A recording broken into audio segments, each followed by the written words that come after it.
Fever के symptoms मतलब के लक्षण के बारे में, और यहाँ पर कौन कौन से टेस्ट कराए जाते हैं, और यहाँ पर कौन कौन सी मेडिसिन नहीं यूज करनी होती है, और कौन कौन सी मेडिसिन यहाँ पर यूज करनी होती है।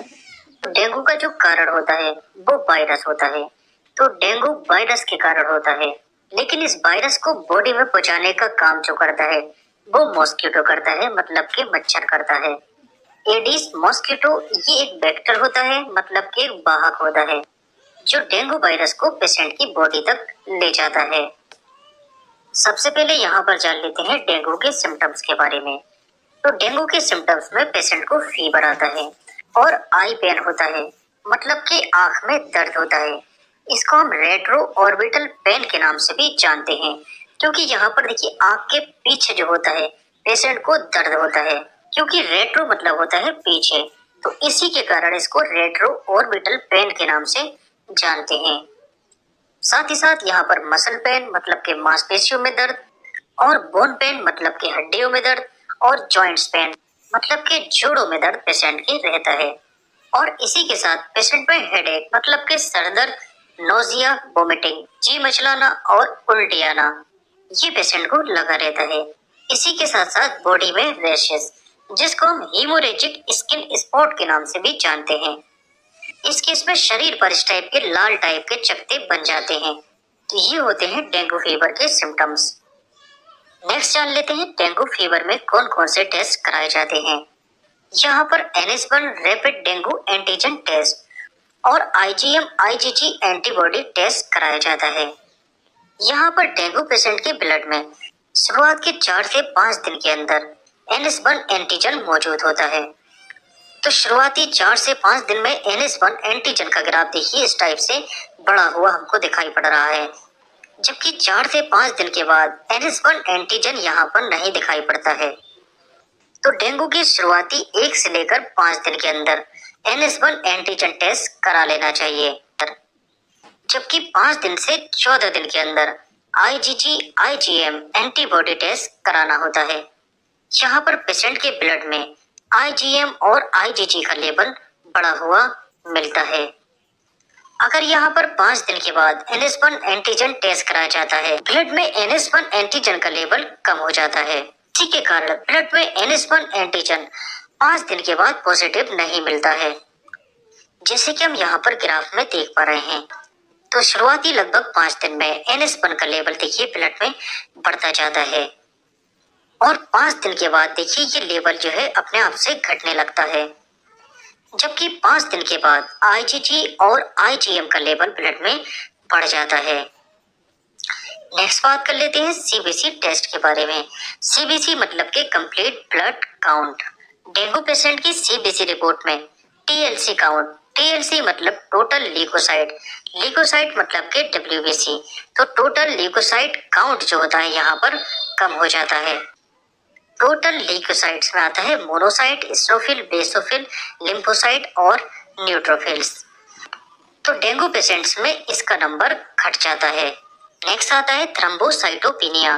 थ्रम्बोसाइटोपिनिया मतलब प्लेटलेट्स काउंट कम होना। तो डेंगू पेशेंट में प्लेटलेट्स काउंट घट जाता है।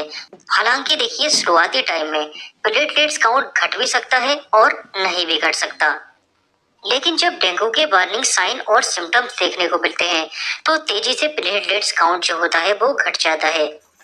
डेंगू पेशेंट की लिवर फंक्शन टेस्ट में SGPT मतलब कि ALT और SGOT मतलब कि AST, SGPT और SGOT का लेवल बढ़ जाता है।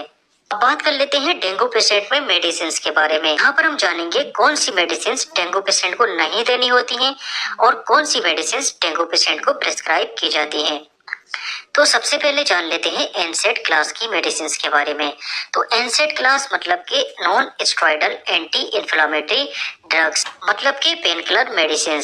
तो पेन किलर मेडिसिन जैसे कि इबुप्रोफेन और डाइक्लोफिनेक। डेंगू के केस में NSAID क्लास की मेडिसिन का यूज नहीं करना होता है, क्योंकि ये मेडिसिन प्लेटलेट्स के फंक्शन को इंटरफेयर करती है, मतलब कि प्लेटलेट्स को डिसफंक्शन कर देती हैं, और यहाँ पर एंटीबायोटिक्स मेडिसिन का भी यूज नहीं करना होता है।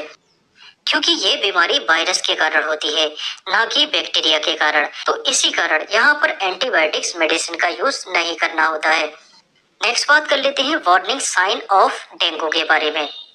अगर देखिए पेशेंट को 3 से 4 दिन लगभग फीवर आता है और ये फीवर खत्म होने के बाद उस पेशेंट के अंदर कुछ इस टाइप के सिम्टम्स दिखाई पड़ते हैं, तो इसको हम वार्निंग साइन ऑफ डेंगू के नाम से जानते हैं। ये सिम्टम्स कौन कौन से होते हैं? इसमें खून की उल्टी मतलब कि ब्लड वोमिटिंग, और दिन भर में 2 से 3 बार उल्टी का आना, और ब्लीडिंग कम मतलब कि मसूड़ों से खून का आना, और तेजी से प्लेटलेट्स काउंट कम हो जाना। तो ये होते हैं वार्निंग साइन ऑफ डेंगू। अगर पेशेंट में ये साइन देखने को मिलते हैं तो तुरंत ऐसे पेशेंट को हॉस्पिटल में एडमिट करा देना चाहिए। अब बात कर लेते हैं बेसिक ट्रीटमेंट के बारे में। अगर पेशेंट को देखिए फीवर है तो यहाँ पर पैरासीटामोल, जो कि फीवर को कम करने में इसका यूज किया जाता है, तो डोलो 650 की जो एडल्ट डोज होती है वो पेशेंट को 2 से 3 टाइम ये दिया जा सकता है। और अगर देखिए डेंगू पेशेंट में एसजीपीटी और एसजीओटी का लेवल बढ़ा हुआ मिलता है तो यहाँ पर हेपामर्ज का यूज किया जाता है। हेपामर्ज में होता है एल-ऑर्निथिन और एस्पार्टेट, जो कि एसजीपीटी और एसजीओटी के लेवल को कम करने में इसका यूज किया जाता है। तो एडल्ट पेशेंट को ये बेडी दे सकते हैं, दिन में 2 टाइम ये दिया जा सकता है। नेक्स्ट बात कर लेते हैं कैरिपिल सिरप और कैरिपिल टेबलेट के बारे में। तो कैरिपिल जो होता है वो पपीते की लीफ से जो है एक्सट्रैक्ट कर कर ये बनाया जाता है। कैरिपिल का यूज प्लेटलेट्स को बढ़ाने में इसका यूज किया जाता है। तो 18 साल से कम की एज में आप सिरप का यूज कर सकते हैं, जबकि 18 साल से ऊपर की एज में आप टेबलेट्स का यूज कर सकते हैं। 1 साल से 5 साल के बच्चे में इसका आप 5 ml 3 टाइम 5 दिन तक दे सकते हैं, जबकि 5 से लेकर 18 साल के बच्चे में इसका 10 ml 3 टाइम 5 दिन के लिए दे सकते हैं, जबकि एडल्ट केस में इसकी एक टेबलेट 3 टाइम 5 दिन तक पेशेंट को दे सकते हैं। नेक्स्ट बात कर लेते हैं आईवी फ्लूइड्स। आईवी फ्लूइड्स जैसे कि एनएस, आरएन, डीएनएस और डी5। ज्यादातर डेंगू पेशेंट की बॉडी में डिहाइड्रेशन देखने को मिलता है। पेशेंट को डिहाइड्रेशन से बचाने के लिए और उसमें इलेक्ट्रोलाइट्स और ऑस्मोटिक बैलेंस को बनाने के लिए आईवी फ्लूइड्स का यूज किया जाता है।